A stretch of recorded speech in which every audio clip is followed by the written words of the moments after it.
It's a great honor for me to be allowed this opportunity to say a few words to you about my own experience of Sahaj Yoga.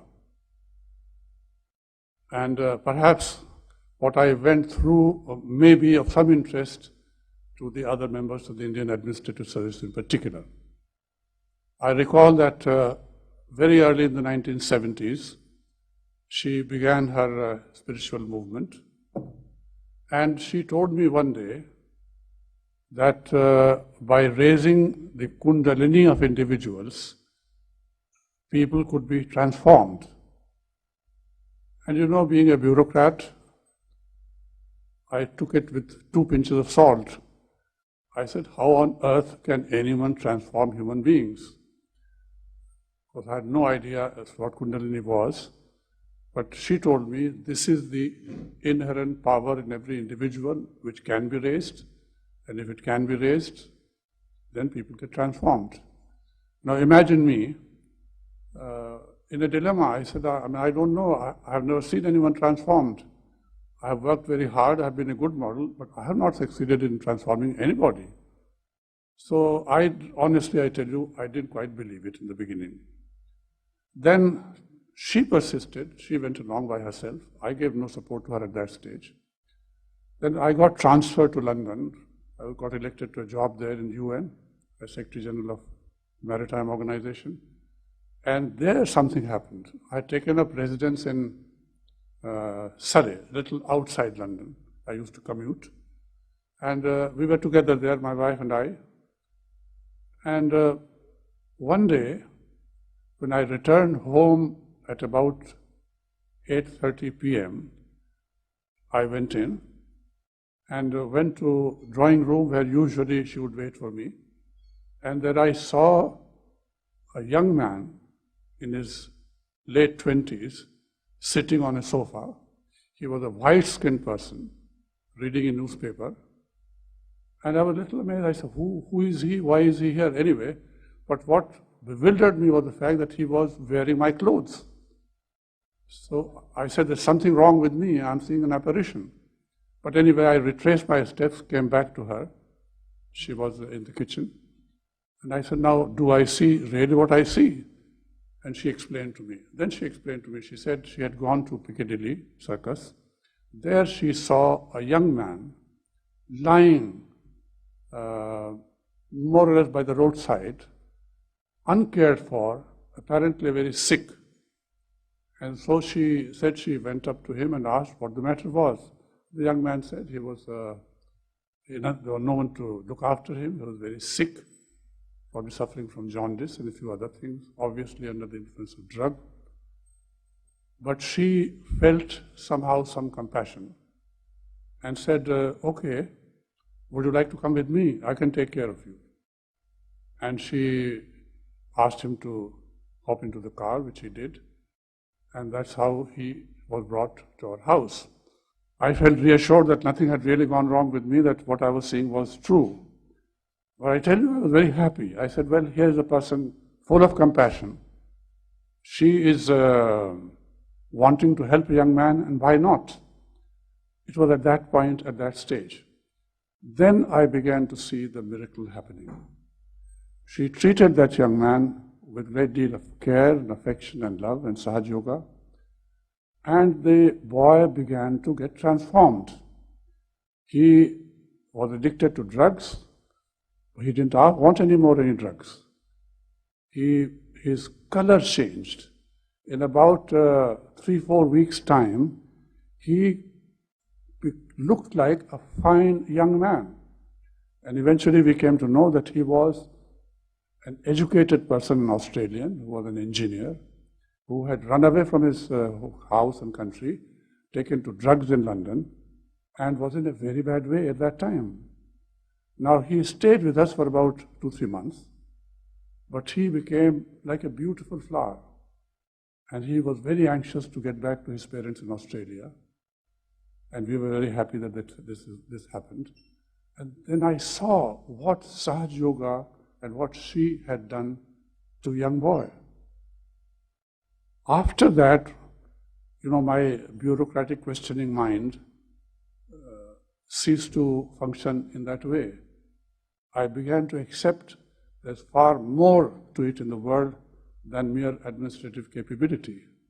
There's something more, there's something higher, something spiritual. The boy went back. Can you imagine the delight of the parents who got back their lost son? Now that was the first instance. And then I said, no, I have been wrong. I should have known better. But you know how it is. I mean, some of you who are member service would know, we never accept anything unless it is proved 3 times over. Well, then it began to unfold itself. I saw someone coming along, coming to her for vibrations and for transformation, and sitting opposite. And people who were addicted to drugs till yesterday found that they did not have the urge to ask for drugs. People who were alcoholics, she never asked anyone to give up anything. She says, it's your life, but you don't give up drugs. Drugs get away from you. You don't give up alcohol. Alcohol goes away from you. You become a different person. Now, to some of the audience, I might perhaps refer to what I always do when I speak, the case of Dr. Jekyll and Mr. Hyde. You know that Mr. Hyde seems to disappear from you and you become a total Dr. Jekyll. So I've seen many of that kind, a few in the beginning, and later on quite a number, and now of course there are thousands and thousands and thousands all over the world, in 80 countries. I have traveled with her to not all of them, but some of them, and it's amazing to see how they are becoming a sort of a new class of human beings, motivated by nothing except what is ethical, what is right. They don't bother about themselves, they bother about others. All the time wanting to do something good, something right. And I must say, she never, I mentioned to her, she never says, give up this thing. She says, on the contrary, educate yourself, take a job, but do the job well. And wherever they are, they make a difference. So that is what Sahaj Yoga is doing. Now, how has it affected me? In the beginning, I was a very anxious person. Always wanting to be 5 minutes ahead of time or on time. If I'm slightly delayed, I'm a little jittery. You know how official life is. A lot of tensions. If you're in the United Nations, I'm dealing with 150 governments. And if you have to deal with the United States of America and Russia and China and what have you, it does mean a lot of strain and stress. But I assure you, ladies and gentlemen, after this experience of mine, I became a different person. And mind you, it was not as if I became careless, not at all. I was always punctual to the minute, but not with strain, not with stress. I did not feel as if I was under any great tension anywhere. You do your job and do your job as best as you can. And things turned out extremely well. So this is the message that I wanted to give my friends and colleagues.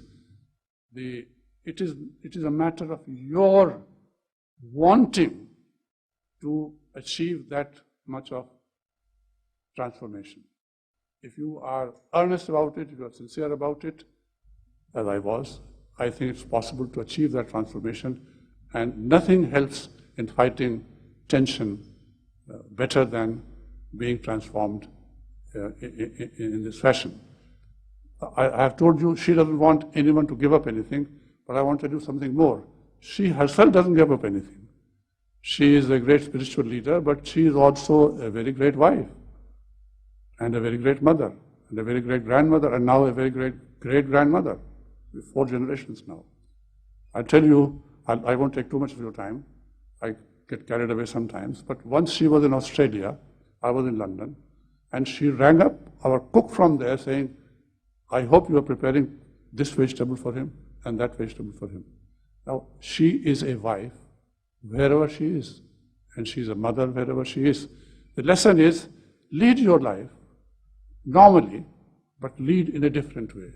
When you get concerned about the world, a lot of compassion, concerned about your country, not only just your country, concerned about the world, she is building up a new human society. And I'm praising her. I'm not embarrassed. It doesn't matter. She's my wife. But I'm not praising her for nothing. I'm telling you what I've seen. And that is my experience. I hope you will have the same experience. Thank you very, very much. Before I sit down, I do want to refer to Mr. Ranade. It was wonderful seeing him after many, many years.